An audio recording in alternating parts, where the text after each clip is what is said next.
Some comic book fans have debated for a while about whether the Hulk is the strongest hero ever. We suppose they've never met Maestro. To be fair, Maestro is just one more version of the Hulk, so the argument sort of remains intact. Maestro turns out to be the ruler of Earth 9200, and in this video, we'll tell you the whole story. Maestro Hulk origins. First off, how did Maestro come about? By now, all of Earth's heroes had died in World War III due to a nuclear explosion, but Hulk had to be made to believe it wasn't so. The first few scenes find him living blissfully in a simulation, and when he wakes up, he finds that reality is far from idyllic. The Earth has really been torn apart, and all the famous landmarks have become a shadow of themselves. He follows a boy into a bunker and finds the remnants of a resistance led by Machine Man. They also tell him about Dystopia, formerly New York. It is ruled by the so-called Maestro. Upon arriving there, the Hulk is confronted by the authorities, seeing that no one comes and goes without being under surveillance. The Maestro, who is really Hercules, reveals himself and welcomes the Hulk. Elsewhere, Rick Jones is busy going through his collection of hero relics like Mjolnir and Wolverine's skeleton, when his daughter tells him that the Hulk is back.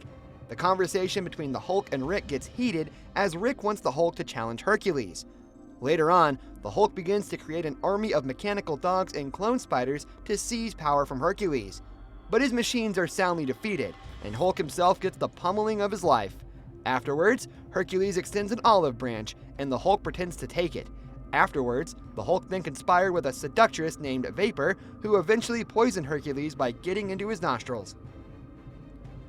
The Hulk then killed both Hercules and Vapor. He became the ruler of Dystopia and asked that its people recognize him as such, but they refused, and after a state burial for Hercules was over, the Hulk turned his mechanized dogs on the disloyal elements among the people. Rick Jones saw through him and even had a weapon that could be effective in killing him. It was ultimately used on the field, but the Hulk outsmarted this attempt on his life.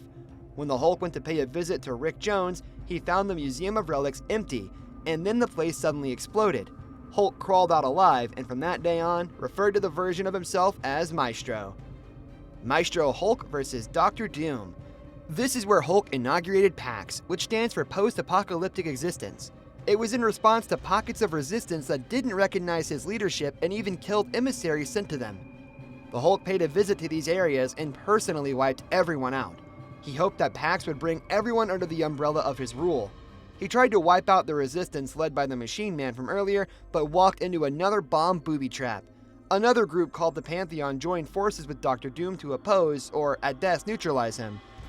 Their grand plan was to turn the Maestro Hulk back into his human form so they could kill him more easily. And they were going to be slick about the plan, so the Pantheon paid Maestro a visit in his stronghold at Dystopia. As the meeting wore on and they discussed, Maestro suspected something was off, but he couldn't quite figure it out. Then suddenly, a poisonous gas filled the room, and all the other members of the Pantheon had nose filters on. After collapsing, Maestro was moved to a big tank as the members of the Pantheon group debated how best to turn him into a regular man. They employed an empath named Paris to get into his mind and separate his alter ego. She tried, but Hulk figured things out even while under, so he fought back, but in the real world, he was still trapped in the tank the entire time. In the Hulk's absence, Dr. Doom tried to claim his throne but got no takers. Meanwhile, the Hulk was made to undergo therapy while in hibernation. He was his old self again, being interviewed by Dr. Sampson, but then he started to hear an inner voice telling him that he was better than this. This prompted him to attack the Doctor, and he ended up breaking free from his tank. A character named Ulysses released a couple of missiles headed in the direction of the Pantheon hideout, destroying everyone. The Hulk then heads back to Dystopia to reclaim his throne. He meets Dr. Doom, and rather than challenge him to a duel, they shake hands. It turns out that they were in cahoots all along, but still there is no love lost between them, and they both make attempts to outsmart each other. The Hulk almost outwits Dr. Doom by using magnets to rip his armor off, but Dr. Doom manages to escape. It becomes a stalemate as the Hulk remains the ruler of Dystopia. Next, a character like the Abomination makes an appearance. World War M. The Abomination hated Maestro after being made to constantly lose to him in a simulated battle. This was made possible by the organization called AIM, which held the Abomination captive and subjected his mind to fighting Maestro virtually. Once the Abomination broke free, he wandered the wasteland that the Earth had become and came across Namor, the submariner. Namor mistook him for Maestro, but the Abomination proved himself to be otherwise. They soon came to the agreement that they equally hated Maestro. As Maestro came around their way to inspect the AIM headquarters wreckage facilitated by Abomination's escape, Namor and Abomination saw their chance. But first, they sent the Human Torch to prepare things ahead of them. The Human Torch then set a number of blocks around the area ablaze and created a crater of pure fire. This was supposed to draw Maestro closer to the ocean and into Namor's natural stronghold. Then Namor sent a quadruped squid to face off with Maestro, but Maestro ripped off one of its limbs and used it to crush members of Namor's family. Before you know it, Abomination, the Human Torch, and Namor are telepathically whisked away to where Dr. Doom is. They find him in a wheelchair and proceed to make a deal with him. When Maestro returns to Dystopia, they are all waiting for him, and the Abomination sucker punches Maestro and gets a punch in return that sends him flying out of the building. Then Namor introduces Gigantor into the battle. Gigantor, as the name suggests, is this huge whale of a beast, and Namor is on top of it while guiding it to do his bidding. His other collaborators are furious because this was not part of the plan to defeat Maestro. Maestro goes for its eyes and sends it running back into the sea. Afterwards, Abomination and Maestro end up in a cell at Castle Doom. Maestro reverts back to his human form and frees both of them. Just as Dr. Doom shows off his new armor, the Abomination sends Maestro away before triggering the Human Torch's Nova Flame and blowing up Castle Doom in the process. Maestro vs. Hulk 2099. Hulk 2099 is actually Proteus, and when he arrives on Earth in 9200, he is brought up to speed on the situation with Maestro. And it might interest you to know that since the last time the museum was bombed to slow Maestro down, it has been rebuilt in all its glory. Also, Rick Jones has suddenly resurfaced after going underground for a while. Proteus was also given that infamous Hulk-killing machine to help him defeat Maestro.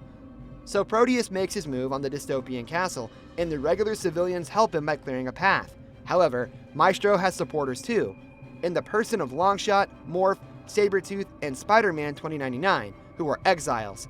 Still, Proteus makes easy work of them, even though Longshot and Morph put up a good fight. Proteus eventually gets to Maestro and overpowers him with a sleeper hold. Then Proteus snaps Maestro's neck and leaves him paralyzed.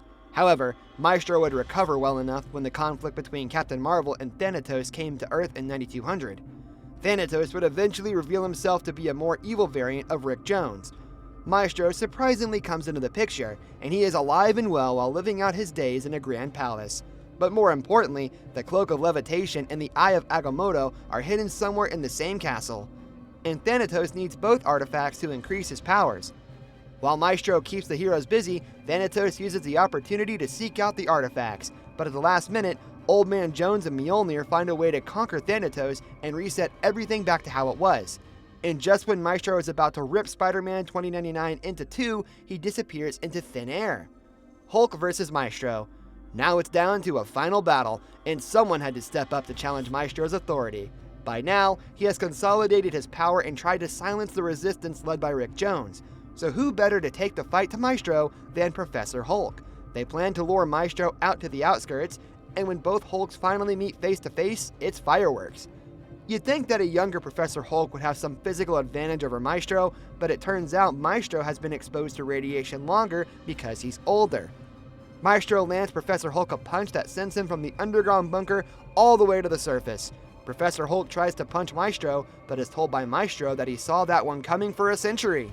Maestro even borrows a move from his old enemy Proteus by snapping Professor Hulk's neck. Hulk gets the beating of his life that day, but at some point he sees his chance and is able to send Maestro back to the beginning with the help of the Resistance. Maestro ends up where he was when a gamma bomb first went off and created him. However, this time around, it incinerates him. Afterwards, Professor Hulk gets back to his old life.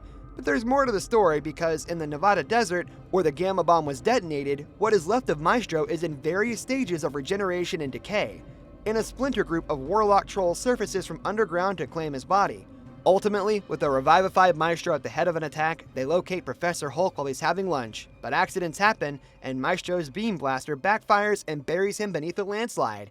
Good luck getting out of that one, Maestro.